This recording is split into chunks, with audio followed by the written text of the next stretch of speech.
Aggregator कंपन्यांना 1 सप्टेंबरची deadline, विनानोंदणी वाहतूक करणाऱ्यांवर कठोर कारवाईचा परिवहन मंत्री प्रताप सरनाईक यांचा सज्जड इशारा. राज्यातील ॲप आधारित प्रवासी वाहतूक अधिक सुरक्षित, पारदर्शक आणि नियमबद्ध करण्यासाठी राज्य शासनाने कडक पावले उचलली आहेत. राज्य शासनाच्या ॲग्रिगेटर पॉलिसी -2026 ची प्रभावी अंमलबजावणी करण्यासाठी सर्व ॲग्रिगेटर कंपन्यांनी 1 सप्टेंबर 2026 पर्यंत परिवहन विभागाकडे आपली अधिकृत नोंदणी पूर्ण करणे बंधनकारक करण्यात आले आहे. 1 सप्टेंबरनंतर विनानोंदणी किंवा नियमांचे उल्लंघन करून प्रवासी वाहतूक करणाऱ्या कंपन्या आणि संबंधित वाहनांवर अत्यंत कठोर कायदेशीर कारवाई केली जाईल, असा सज्जड इशारा राज्याचे परिवहन मंत्री प्रताप सरनाईक यांनी दिला आहे. प्रवाशांची सुरक्षा हीच शासनाची प्राथमिकता.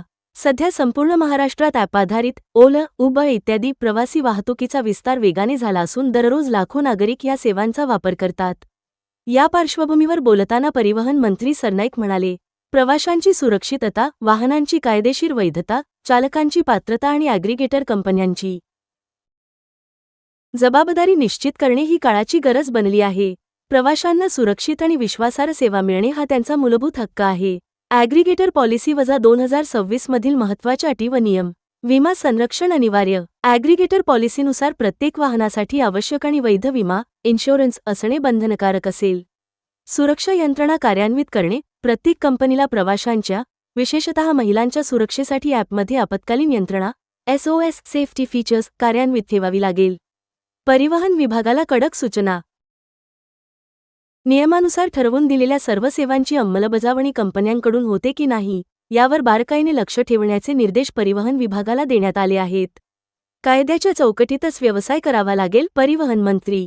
शासनाचा ॲग्रिगेटर व्यवसायाला विरोध नाही, मात्र हा संपूर्ण व्यवसाय कायद्याच्या चौकटीत आणि निर्धारित नियमांनुसारच चालला पाहिजे, ही शासनाची भूमिका स्पष्ट करताना मंत्री प्रताप सरनाईक पुढे म्हणाले की सर्व ॲग्रिगेटर कंपन्यांनी अंतिम मुदतीची वाट न पाहता आवश्यक त्या सर्व कागदपत्रांची पूर्तता करून 1 सप्टेंबरपूर्वीच आपली नोंदणी प्रक्रिया पूर्ण करावी. 1 सप्टेंबरनंतर नियमांची पायरमल्ली करणाऱ्या कोणत्याही कंपनीला किंवा वाहनाला पाठीशी घातले जाणार नाही, असा स्पष्ट संदेश प्रशासनाकडून देण्यात आला आहे. सम्यक महाराष्ट्र न्यूजसाठी प्रमोद चिनके. आमच्या वाचकांसाठी नम्र विनंती. राज्यातील अशाच नवनवीन, ताज्या आणि महत्त्वाच्या घडामोडींचे अपडेट्स सर्वात आधी मिळवण्यासाठी आमच्या चॅनेलला नक्की लाईक आणि सबस्क्राईब करा. धन्यवाद.